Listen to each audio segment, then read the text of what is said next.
નમસ્કાર વિદ્યાર્થી મિત્રો, સરસ્વતી ગ્રુપ ઓફ એજ્યુકેશન દ્વારા ચાલતા આ ઈ લર્નિંગ પ્રોગ્રામમાં હું બ્રિજેશ સાકડેચા આપ સૌનું હાર્દિક સ્વાગત કરું છું. આપણે ધોરણ 11 ની અંદર ચેપ્ટર 3 એટલે કે સુરેખ પથ પર ગતિ, એમાં આપણે લાસ્ટ ટોપિક એટલે કે સાપેક્ષ વેગ વિશે ચર્ચા કરતા હતા. તો આપણે લાસ્ટ લેક્ચરમાં એવું ચર્ચા કરી હતી કે સાપેક્ષ વેગ એટલે શું, તો કે વેગની સરખામણી કરવી. ઓકે, હવે વેગની સરખામણી કેવી રીતે શક્ય બનશે, તો કે ભાઈ વેગની સરખામણી છે એ અવલોકનકાર કઈ જગ્યાએથી ઓબ્ઝર્વ કરે છે, એટલે કે અવલોકનકાર ઓબ્ઝર્વર એ કઈ જગ્યાએથી અવલોકન કરશે એના ઉપર કોઈ પદાર્થ સ્થિર છે કે ગતિમાં છે એ તમે કહી શકશો. ક્લિયર થયું? એટલે કે અલગ અલગ નિર્દેશ ફ્રેમ માંથી તમે જુઓ તો તમને આન્સર કેવા મળે, અલગ અલગ મળી શકે. ચાલો, તો આપણે એમાં એક પહેલો કિસ્સો જોયો હતો સાપેક્ષ વેગમાં માખી અને ટ્રેન વાળો. આપણે ત્યારબાદ છેલ્લે એક મસ્ત મજાનું સૂત્ર તારાયું હતું. કયું? તો કે પહેલા આપણે સૌથી પહેલા ટાઇટલ મારી દઈએ સાપેક્ષ વેગ.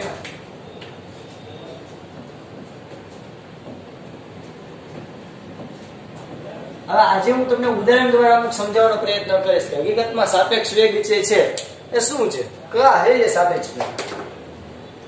તો આપણે બે સૂત્ર લીધા હતા. સૌથી પહેલું તો કે VBA અને બીજું સૂત્ર હતું VAB. બે પદાર્થ આપેલા હોય A અને B, તો VBA આનું સૂત્ર શું થાય સાપેક્ષ વેગનું? VB - VA. આનું સૂત્ર શું થાય? VA - VB. મેં આવું કીધું. ઓકે, આને વચાઈ કઈ રીતે? તો કે ભાઈ A ની સાપેક્ષે B નો વેગ, આ ઊંધવાળો એવું કીધું તું, યાદ છે? A ની સાપેક્ષે B નો વેગ. આયા કેમ વચાઈ? B ની સાપેક્ષે A નો વેગ. ઓકે, બીજું અગત્યની વસ્તુ તો કે આમાં ઓબ્ઝર્વર એટલે કે અવલોકનકાર ક્યાં હશે? કોણ? તમે અવલોકનકાર કયો લ્યો છો? તો કે જો જે પૂંછડી લટકતી હોય આ અવલોકનકાર હોય, ઓબ્ઝર્વર હોય.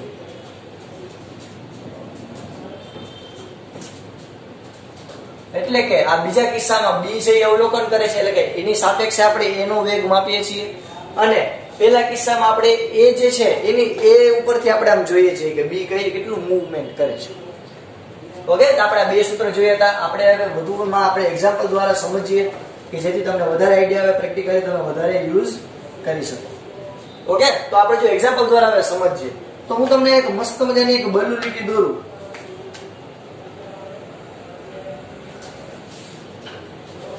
આપણે એમાં અલગ અલગ અંતર રાખીએ.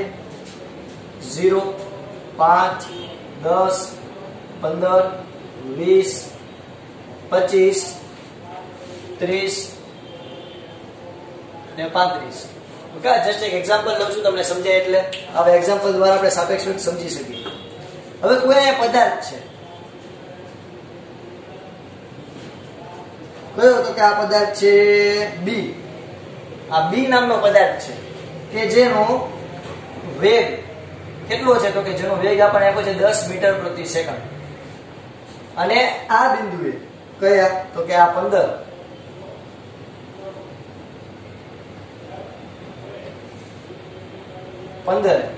બરોબર, અહીંયા 0 ને આપણે 5 રાખી દઈએ. આ 5 અને અહીંયા 0 લઈ લઈએ. આ 15 આ A નામનો પદાર્થ છે કે જેનો વેગ આપણને કેટલો? તો આપ્યો છે 30 મીટર પ્રતિ સેકન્ડ. તો આપણી પાસે જો બે ગાડી છે.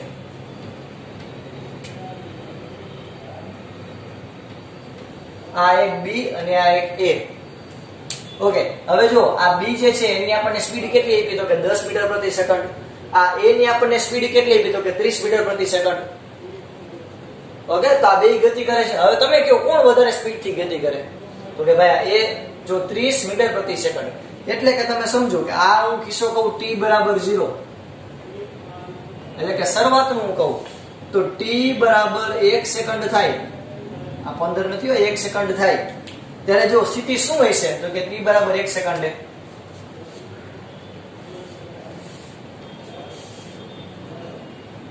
0, 5, 10, 15, 20, 25, 30, 35, 40, 40 અને 41 નહીં 45 है.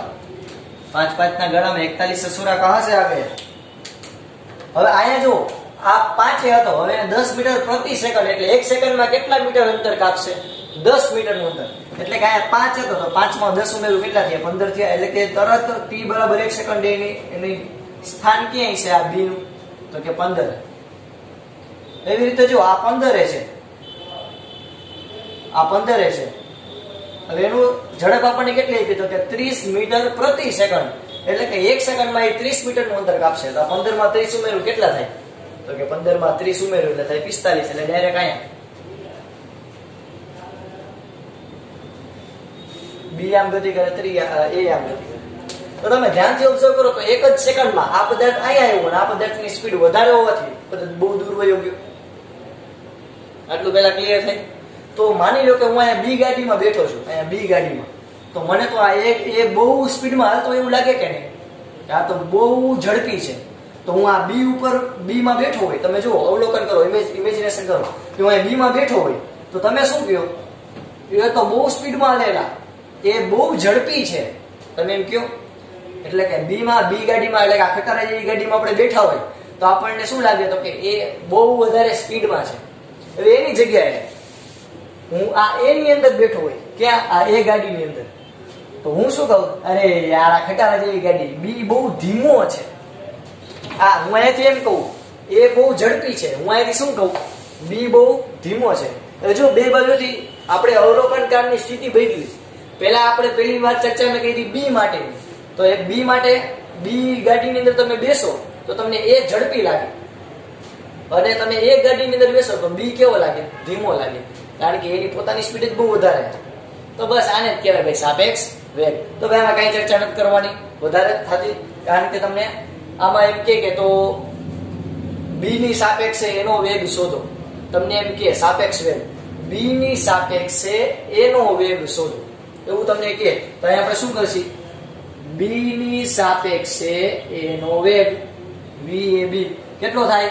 તો કે VA minus VB. VA minus VB, VA એટલે કેટલો છે? આ 30 માઇનસ VB કેટલો છે? તો કે 10. જવાબ શું આવશે?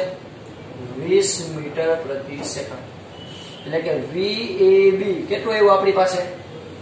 20 મીટર પ્રતિ સેકન્ડ. એટલે કે આ બી ગાડીને છે ને, આની ઝડપ કેટલી લાગશે? એની ઝડપ તો કે 20 મીટર પ્રતિ સેકન્ડની ઝડપ લાગશે. એટલી સ્પીડમાં એ ગાડી બહુ આગળ ચાલી જાય છે. હવે આની જગ્યાએ હું એમ કરું VBA, એટલે કે એ માંથી અવલોકન કરું. આ અવલોકન નિશાની છે, જે પૂછડું હોય ત્યાં કોણ હોય? ઓબ્ઝર્વર હોય, અવલોકનકાર હોય. તો આયા બેઠા બેઠા, એટલે કે એક ગાડીમાં બેઠા બેઠા અવલોકન કરું તો મને બી ની સ્પીડ ઓછી લાગશે. કેવી રીતે? તો કે જો VBA એટલે કે શું થાય? VB minus VA. VB કેટલા આપ્યા આપણી પાસે? VB છે 10, VA કેટલા છે? 20, સોરી 20 ને કેટલા? 30. તો આપણને શું આન્સર મળશે? -20 મીટર પ્રતિ સેકન્ડ. એટલે કે હું એ ગાડીમાંથી અવલોકન કરીશ તો મને બી ગાડી છે એ પાછળ જતી દેખાશે, એટલે કે ધીમી દેખાશે. -20 મીટર પ્રતિ સેકન્ડ. તો જવાબ જો બે માં સરખો જ છે, આ +20 ના -20. આ શું દર્શાવે? તો કે ભાઈ હું બી ગાડીની અંદર બેસું તો મને એ ઝડપી લાગે, અને હું એ ગાડીની અંદર બેસું તો મને બી કેવું લાગે? ધીમો. ક્લિયર થયું આટલું? ઉદાહરણ પેલા આટલું સમજાઈ ગયું? એવું હું ધારી લઉં છું. ઓકે, ચાલો ફટાફટ પેલા આટલું પેલા છાપી નાખો.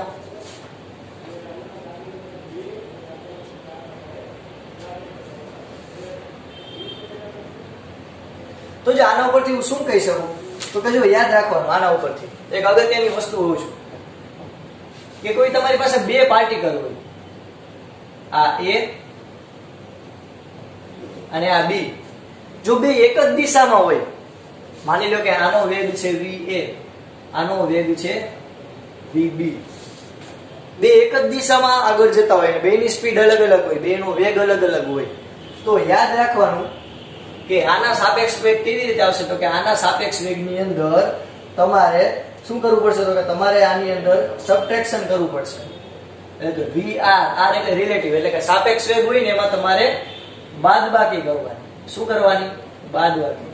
જો આપણે અહીંયા કરેલી જ છે, બે એક જ દિશામાં હતા અને બેની સ્પીડ કેવી હતી? અલગ અલગ. તો આપણે આવી રીતે બાદબાકી કરી, નોર્મલ સૂત્ર VA - VB. હવે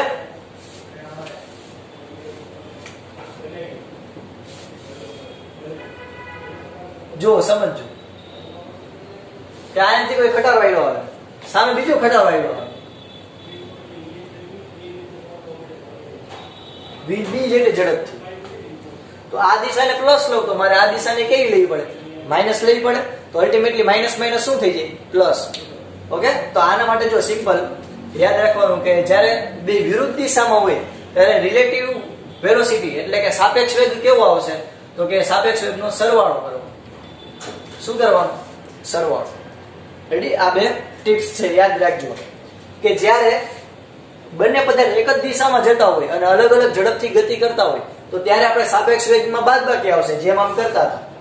અને જ્યારે બે આમાં સામે સામે ભટકાતા હોય, બુઘડીમ કરતા એટલે કે સામે સામે આવતા હોય તો ત્યારે રિલેટિવ વેલોસિટીમાં શું આવશે? સરવાળો. શું કામ? તો કે જો સમજાવું કે આ દિશા હું પ્લસ લઉં તો આ બાજુની દિશા હું કેવી લઈ લઈશ? માઇનસ લઈ લઈશ. તો જો સમજો શું થાય. તો આપણે ફોર એક્ઝામ્પલ એક એક્ઝામ્પલ લઈએ. માની લો કે હું અહીંયા લઉં V A B. VAB એટલે શું થાય? VA minus VB આમ થાય સૂત્ર મુજબ. આ બીજાનું વાત કરું તો જો આ VA આમ જ છે, તો આ બાજુની દિશાને હું પ્લસ લઉં, આ બાજુની દિશા હું કેવી લઉં? પ્લસ. આ બાજુની દિશા હું કેવી લઈશ? માઇનસ લઈશ. તો આ મને માઇનસ VB મળશે, તો માઇનસ કૌંસમાં માઇનસ VB આમ થાય. હવે આ માઇનસ માઇનસ પ્લસ તો હું શું લખીશ? તો કે ભાઈ લખીશ VAB બરાબર VA plus VB. તો જો અહીંયા મારે શું આવ્યું? સરવાળો આવ્યો.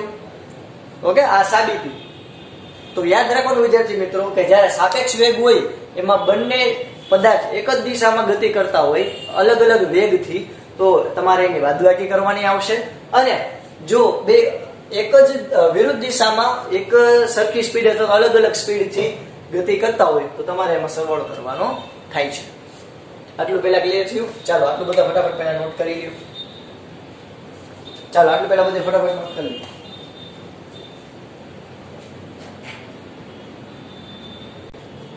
ચાલો ફરી પાછા આપણે ઉદાહરણ અમુક જોઈ લઈએ અવનવા કે જે તમને બધી વેરાયટી મળી જાય. જોયું તમે? આપણને કાંઈ આમાં અઘરું નથી. શું કરવાનું? તો કે બાદબાકી. પહેલામાંથી બીજું બાદ. પણ કેની સાપેક્ષે કયો વેગ જે છે એ આપણને ખબર હોવી જોઈએ અને ઓબ્ઝર્વર ક્યાં આવે એ આપણને ખબર હોવી જોઈએ. બીજું કાંઈ નથી આમાં. હાવ ચંપુ જેવા દાખલા. જો હજી એક આપણે એક્ઝામ્પલ લઈ મસ્ત મજાનું. બલુ લીટી છે. આ બલુ લીટીની અંદર આપણે કોઈ એક પદાર્થ મૂક્યો. આ પદાર્થ જે છે એ આ બાજુ 20 મીટર પ્રતિ સેકન્ડની ઝડપથી ગતિ કરે. સામે અહીંયા કોઈ એક પદાર્થ છે, આને હું કહું A, આને કહું B. એ આ બાજુ 10 મીટર પ્રતિ સેકન્ડથી ગતિ કરે. કેટલી? 10 મીટર પ્રતિ સેકન્ડ. આટલે ઝડપથી આ ગતિ કરે. આ બંને વચ્ચેનું આપણને અંતર આપેલું છે 300 મીટર.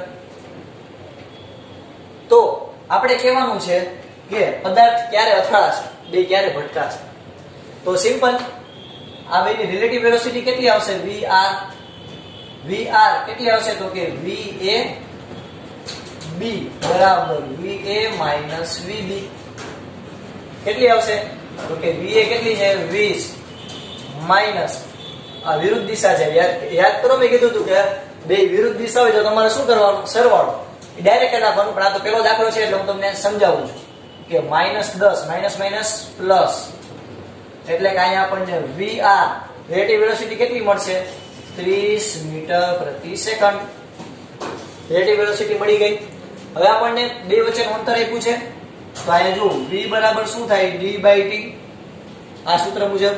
તો અહીંયા આપણે શોધવાનું છે સમય કે કેટલા સેકન્ડની અંદર એ પદાર્થ જે છે એ ભેગો થશે એટલે કે અથડાશે. તો અહીંયા આપણે લખી VR બાય d. આ આમ જાય તો આ છેદમાં આવી જાય અને છેદમાં VR. d કેટલા આવશે? તો કે આવશે 300. VR કેટલા છે? 30. મીંડી કેન્સલ એટલે કે 300 ભાગ્યા 30 કેટલા આવે? 10. Very good. એનો મતલબ એમ કે આપણને જવાબ t બરાબર કેટલા સેકન્ડ મળ્યો? તો કે 10 સેકન્ડ જવાબ મળેલો છે. ઓહો, બે રહી ગયું. અલગ પેનથી લખીને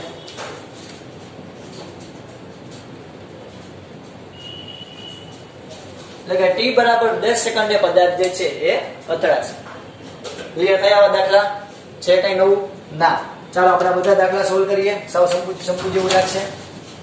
હજી એક આપણે ઉદાહરણ લઈ લઈએ. ઓકે, એક મિનિટ જોઈ લઉં. ઉદાહરણ યસ, જો મસ્ત એક્ઝામ્પલ છે, સમજો. હવે ભાઈ એક બલૂન લીટી છે.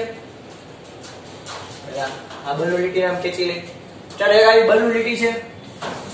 આ બલૂન લીટીની અંદર આપણને એક બોક્સ આપેલું છે.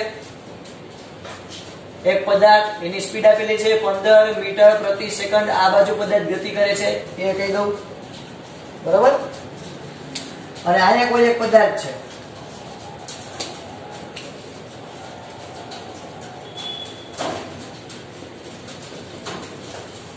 એ 20 મીટર પ્રતિ સેકન્ડ ની ઝડપથી આ બાજુ ગતિ કરે. આઈ થિંક સાચું તો એમ જ છે. એક જ મિનિટ. 10 અને 20, બરોબર. ઓકે, 10 અને 20 એ 10 છે. 10 મીટર પ્રતિ સેકન્ડ ની ઝડપ છે અને આ બાજુ છે 20 મીટર પ્રતિ સેકન્ડ. આ ટેક્સ્ટબુકમાં ક્યાં આપેલ એક્ઝામ્પલ નથી, આપણા જાતે બનાવેલા. તો આ 10 મીટર પ્રતિ સેકન્ડ અને 20 મીટર પ્રતિ સેકન્ડ છે. પછી બંને વચ્ચેનું આપણને અંતર આપ્યું છે. આ બંને વચ્ચેનું આપણને અંતર આપ્યું છે 100 મીટર. કેટલું આપ્યું? 100 મીટર. હવે તો કે જો એ પદાર્થ જે છે એને 240 મીટર અંતર કાપવા માટે, તો આ પદાર્થ, આ જે બી પદાર્થ છે, આ એ, તો બી પદાર્થ 240 મીટર અંતર કેટલા સમયમાં કાપશે?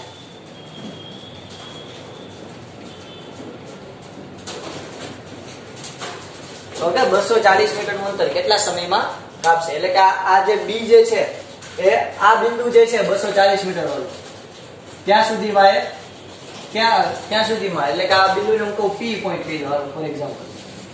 તો બી પદાર્થ અહીંયા આપણે લખી નાખીએ પી બિંદુ સુધી કેટલા સમયમાં કાપશે? એટલે કેટલા સમયમાં પી બિંદુ સુધી નું અંતર પહેલેથી લખી નાખું, કેટલા સમયમાં કાપશે?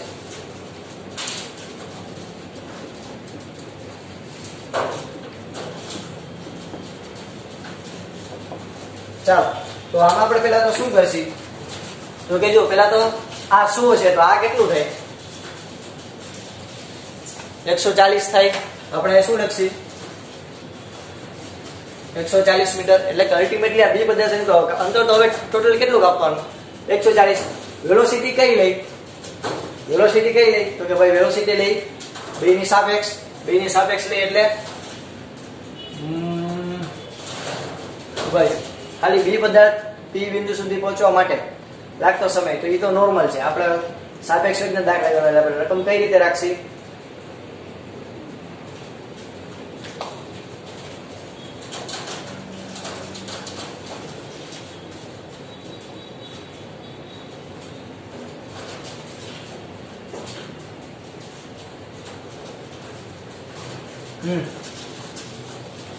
તો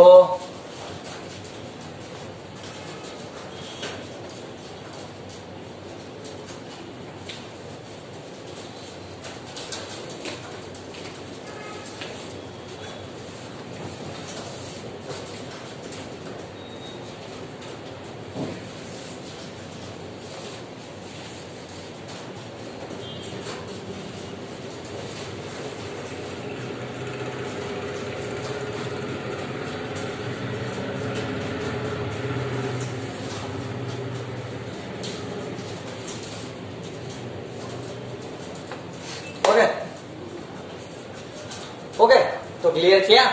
આ હતા નોર્મલ એક્ઝામ્પલ. જે આપણે અમુક એક્ઝામ્પલ કરીશું. આપણને અમુક એક્ઝામ્પલ કરવાના મન થાય છે, પણ આપણે પહેલા થોડી બધી ક્લિયરિટી પૂરી કરી નાખી. તો આપણે કિસ્સો 2 અત્યારે ધ્યાનમાં લઈ. પહેલો કિસ્સો આપણે જોયો તો. ઓકે, હવે આપણે ટેક્સ્ટબુક મુજબ આપણે બીજો કિસ્સો ધ્યાનમાં લઈ. તો ઓલો પ્રશ્ન આપણે અહીંથી કન્ટિન્યુ કરશું. કિસ્સો 2. તો બીજા કિસ્સાની અંદર અવલોકનકાર 1 હોય અને ગતિ કરતા પદાર્થો 2 હોય. હવે આપણે એવો કિસ્સો લેવાનો. પહેલામાં આપણે ઊંધું લીધું હતું. પહેલામાં 2 અવલોકનકાર હતા અને એક જ પદાર્થ ગતિ કરતો હતો. એટલે કે યાદ કરો, હું અને સામે તમે જમીન ઉપર ઉભા હતા અને વચ્ચે માખી હતી, એ આપણી ગતિ કરતો પદાર્થ હતો અને આપણે 2 અવલોકનકાર હતા. એ હવે ઊંધું, માખી આપણને જોવે છે તો ઈ આમ જશે, વળી આમ જશે. એટલે કે ગતિ કરતા પદાર્થ 2 અને અવલોકનકાર 1. અહીં આપણે લખી કયો કિસ્સો છે આ? તો કે આ કિસ્સો છે ગતિ કરતા પદાર્થો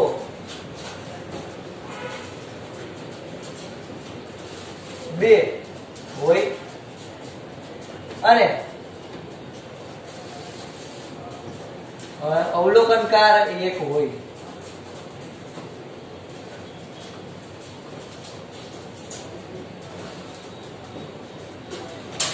તો આ માટે આપણે ચર્ચા કરવાની છે.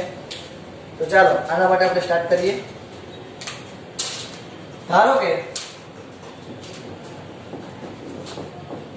A અને B સાથે સંકળાયેલ, હમણાં આકૃતિ દોરવું એટલે ક્લિયર થશે. A અને B સાથે સંકળાયેલ નિર્દેશ ફ્રેમ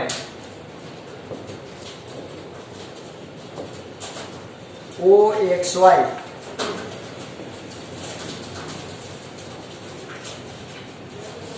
શું છે? તો કે જમીન છે. આના માટે હું પેલા તો આલેખ દોરું તો જો કે આ રીતે આવશે.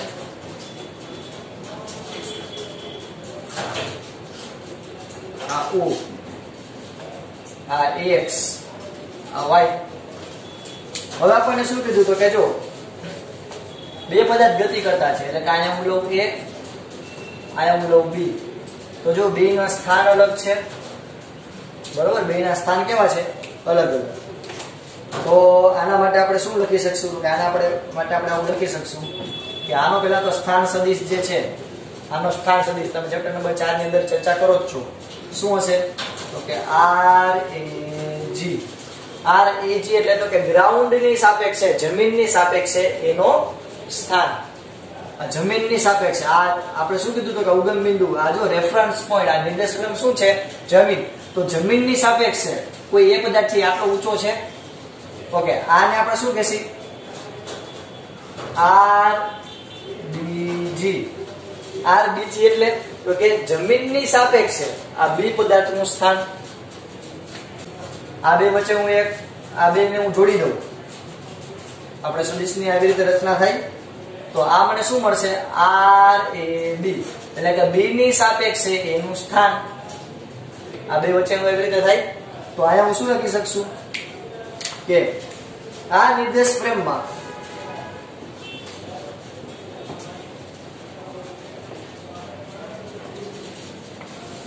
A અને B કણના સાપેક્ષે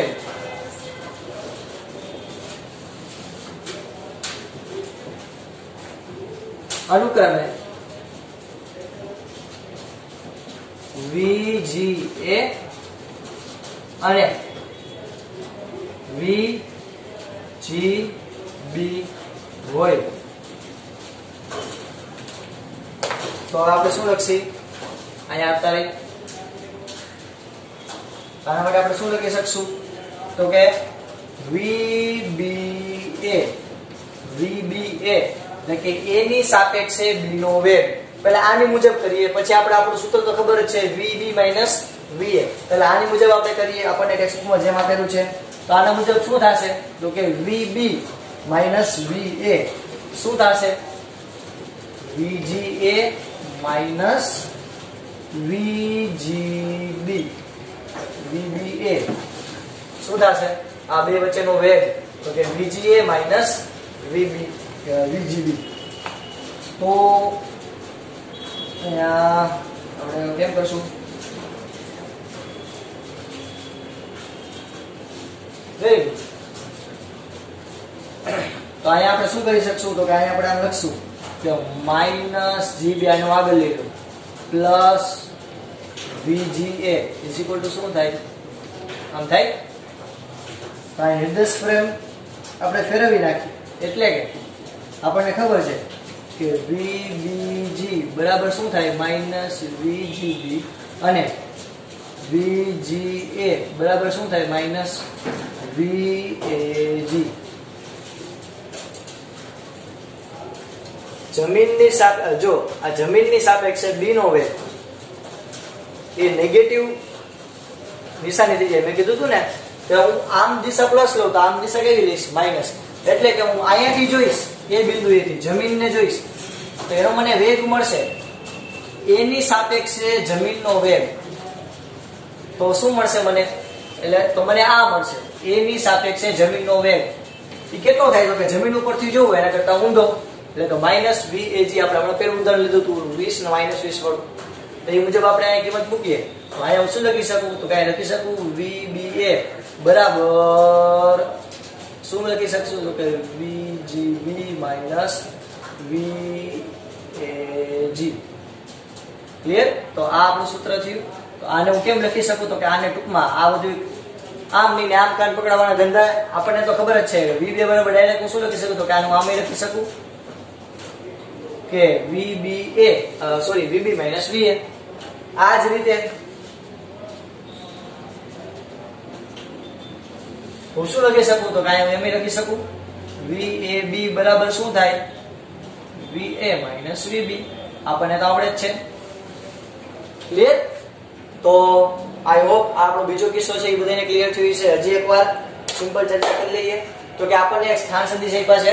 જમીનની સાપેક્ષે એ પદાર્થનું સ્થાન, જમીનની સાપેક્ષે B પદાર્થનું સ્થાન અને B ની સાપેક્ષે A નું સ્થાન. આ ત્રણ આપણે સદિશ પહેલા તો લીધા. ત્રણ આપણે પહેલા તો સ્થાન લીધા.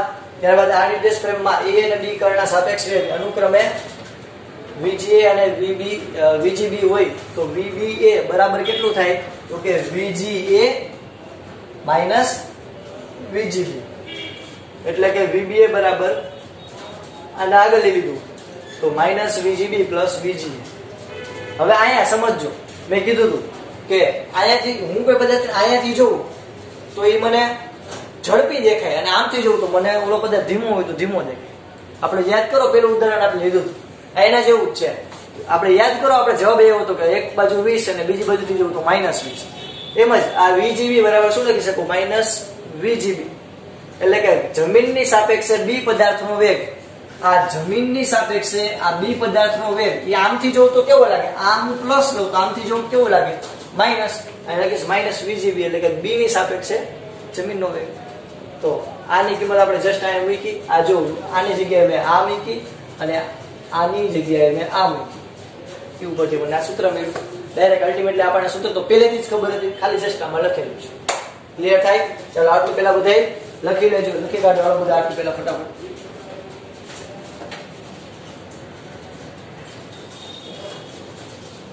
ચાલો તો આપણને થિયરી ની અંદર બે કિસ્સા આપેલા હતા. ભદ્રમ પહેલો કિસ્સો અને બીજો કિસ્સો. હવે એ પહેલા બીજા કિસ્સા કરતા તો આપણને ખબર છે સાપેક્ષ સમાંતર સાપેક્ષ હોય કેમ સમજવું રહેલું. VAB બરાબર VA માઇનસ VB, VBA બરાબર VB માઇનસ VA. ઓકે.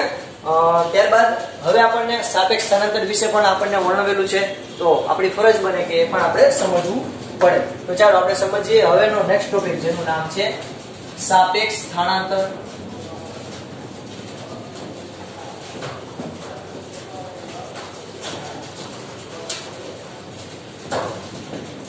ચાલો સાપેક્ષ સ્થાનાંતર. સાપેક્ષ સ્થાનાંતર એટલે શું? તો કે જો ધારો કે બે કણો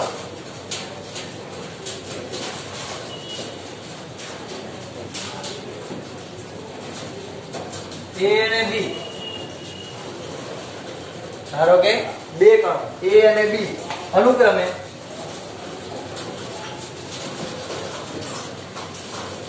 અચળ વેગ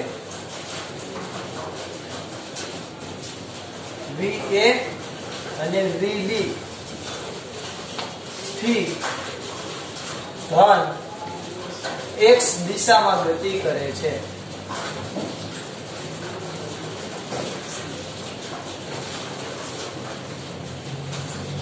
તો જો હાવ ચંપુ જેવું. તો આગળ t બરાબર 0 સમયે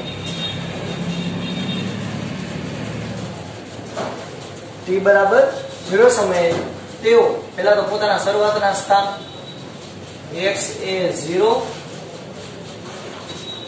અને x b0 સ્થાને છે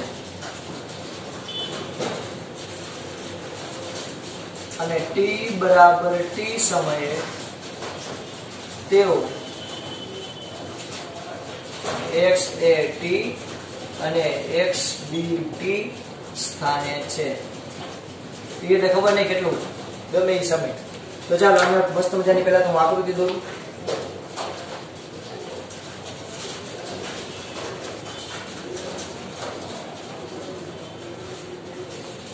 ઉગમ બિંદુ જો t બરાબર 0 સમયે સ્થાન અને અહીંયા લખીશ t બરાબર t સમયે સ્થાન. ચાલો તો આની અંદર આપણે સ્ટાર્ટ કરીએ. તો જો હું પહેલા બે ગોળા લઉં, બે પદાર્થ લઉં, a અને b. આ છે આપણો a, આ છે આપણો નાનો સો પ્યારો સો b. ચાલો હવે તો કે જો a જે છે એનું શરૂઆતનું કેટલું હતું? શરૂઆતનું સ્થાન t બરાબર 0 એ તો કે x એ 0 એટલે કે આટલું અંતર કેટલું થશે?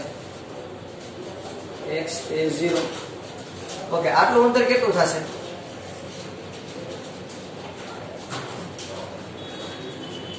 x b0. આટલું પેલા એટલું થાય તો આટલું અંતર છે x a0, આટલું અંતર છે x b0 એટલે કે a નું શરૂઆતનું સ્થાન અને b નું શરૂઆતનું સ્થાન. તો આટલું કેટલું હોય? બે વચ્ચેનો તફાવત જેટલું, એટલે કે x b0 minus x a0 થાય. આટલું આ સ્થાન આટલું થાય. બે નો તફાવત આ b આખું, આ a તો આ b માઈનસ a, બે વચ્ચેનું સ્થાન.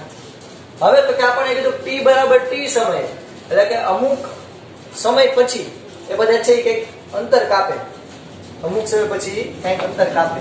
તો એના માટે આપણે આલેખ દોરીએ કે અમુક સમય પછી એને કંઈક માની લો કે અંતર કાપી એટલે કંઈક સ્થાનાંતર કરી અને આ a છે આપણો b, એ આ સ્થાને ગયો. તો આના માટે આપણે શું લખી શકશું? ઓકે, આને કહેશું x a t એટલે કે t સમયમાં આટલું સ્થાનાંતર કર્યું. અહીંયા આપણે કહેશું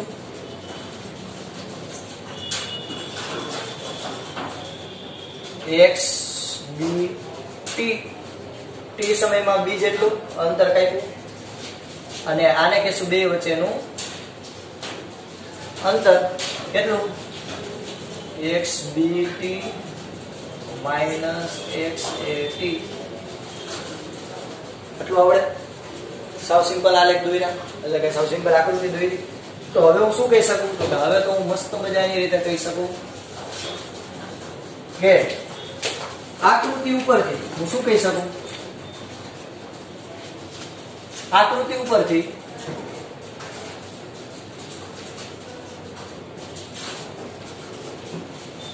હું કહી શકું? આકૃતિ ઉપરથી હા જો યાદ આવ્યું કે x a t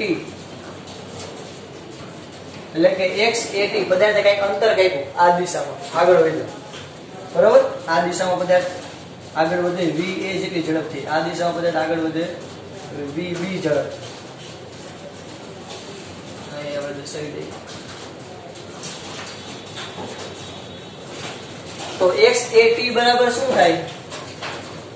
x a 0 એટલે કે કોઈ પણ t જેટલી સેકન્ડમાં, t જેટલા સમયમાં, આપણને ખબર નથી 1 સેકન્ડ 5 સેકન્ડ 10 સેકન્ડ 500 સેકન્ડ, કોઈ પણ સમયે પદાર્થનું સ્થાન કેટલું હોય છે? તો કે એનું શરૂઆતનું સ્થાન પ્લસ એ પદાર્થે કાપેલું અંતર. તો જો એ પદાર્થ છે એ કેટલું અંતર કાપશે? તો કે એ પદાર્થનો વેગ કેટલો? a. એ કેટલું અંતર કાપે? તો કે x. કેટલા સમયમાં? t સમયમાં. તો આના ઉપરથી શું કહી શકું કે પદાર્થે કાપેલું અંતર x બરાબર v a t. આવું થાય. પદાર્થે કાપેલું અંતર x બરાબર v a t. તો શું લખીશ? પદાર્થનું શરૂઆતનું સ્થાન પ્લસ એને કરેલું સ્થાનાંતર. તો આને હું કહું સમીકરણ નંબર 1. આવી જ રીતે બીજા માટે હું લખું x b t. x b t એટલે આ બીજા પદાર્થનું ટી સમયે કાપેલું અંતર, તો કે એનું શરૂઆતનું સ્થાન પ્લસ ઈ પદાર્થે પણ ટી સમયમાં કાપેલું અંતર.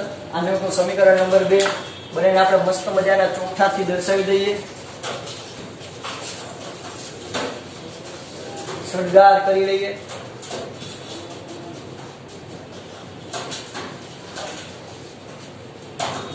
આપણને 2 સમીકરણ દીધા.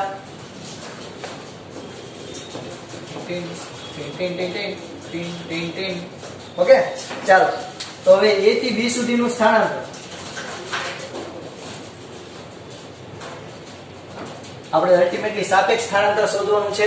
સાપેક્ષ સ્થાનાંતર એટલે તો કે A થી B સુધીનું સ્થાનાંતર આ બે વચ્ચે, તો A થી B સુધીનું સ્થાનાંતર A થી B સુધીનું સ્થાનાંતર કેટલું થાય વિદ્યાર્થી મિત્રો? તો કે x b a એટલે કે x b t minus x a t. કિંમત મૂકું, x b t કેટલું છે? તો કે x b 0 plus v b t minus આમાં કિંમત મૂકું x a t એટલે તો કે x a 0 minus v a t. આ બેને એક સરખા પદ લઈ લો, આ બેને એક સરખા પદ લઈ લો, તો શું કહી શકું? x b a બરાબર net x b no 0 minus x a 0 plus vb minus va into t. t બે માં કોમન કાઢી લીધો, તો આયા જે તમને આ મળ્યું આટલો પોર્શન એને કહેવાય સાપેક્ષ સ્થાનાંતર.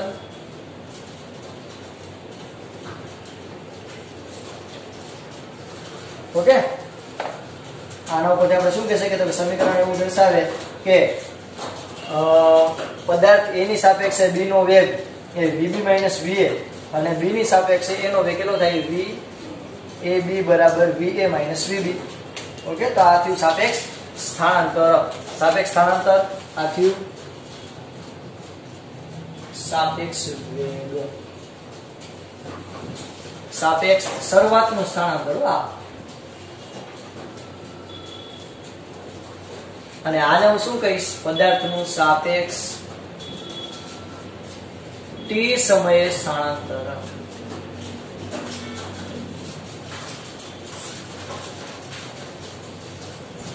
ક્લિયર? તો આ આપણું ફાઇનલ ઇક્વેશન છે પદાર્થના સાપેક્ષ સ્થાનાંતરનું. કે દાખલામાં તેમાં કઈ તો નહીં આવે ભાગ્ય પડતું, આના પરથી આપણને એક વસ્તુ ખબર પડી કે B ની A ની સાપેક્ષે B નો વેગ કેમ મળશે? vb minus va. આઈ રિપીટ, B ની સાપેક્ષે સોરી A ની સાપેક્ષે B નો વેગ કેટલો મળશે? vb minus va મળી ગયો. ઓકે, તો આવું આપણને ખાલી ખબર પડે. ચલો, આટલું ક્લિયર થયું. આગળનો પ્રશ્ન આ બધા કિસ્સા આવડી જાય. ઓકે, તો પછી હવે આ પછીના લેક્ચરની અંદર આપણે અમુક આલેખ જોશું. બરોબર, એ સાપેક્ષ વેગને લગતા આલેખ હશે, એ આલેખ જોશું. અને ઘણી બધી કોમ્પિટિટિવ એક્ઝામ JEE હોય, નીટ હોય, એની અંદર આ સાપેક્ષ વેગના દાખલા કેવા પૂછાયેલા છે આપણે એ ચર્ચા કરીશું. તમે જોશો તો સાવ ઈઝી ક્વેશ્ચન હશે, કોમન સેન્સ વાળા અમુક તો ક્વેશ્ચન હશે. બરોબર, JEE નીટની અંદર તો એ બધા ક્વેશ્ચન આપણે જે છે એ બધા સોલ્વ કરીશું. અને સાપેક્ષ વેગ જે છે એને આપણે આગળ વધારશું. એટલે કે સાપેક્ષ વેગમાં આપણે 4 આલેખ જે હવે કરવાના છે એ આલેખ કરશું. અને ત્યારબાદ આપણે કોમ્પિટિટિવ એક્ઝામમાં પૂછાયેલા ક્વેશ્ચન જોઈશું. અને ત્યાર પછીના લેક્ચરની અંદર આપણે બધા ઉદાહરણ કમ્પ્લીટ કરી અને ચેપ્ટરની પૂર્ણાહુતિ જાહેર કરશું. ઓકે, આ સુધી રાખીએ. બધું તમે તમારા બાકી બુકમાં એકવાર અને રફ બુકમાં એકવાર આજે ચલાવેલું જેટલું છે એ બાકી બુકમાં એકવાર અને રફ બુકમાં એકવાર લખવાનું છે. આ સુધી રાખીએ. જય ભારત, જય હિન્દ. આ બધું તમે તમારી ચતરંગી અલગ અલગ રંગબેરંગી કલરથી લખી નાખજો. ઓકે, ચાલો લખી નાખજો.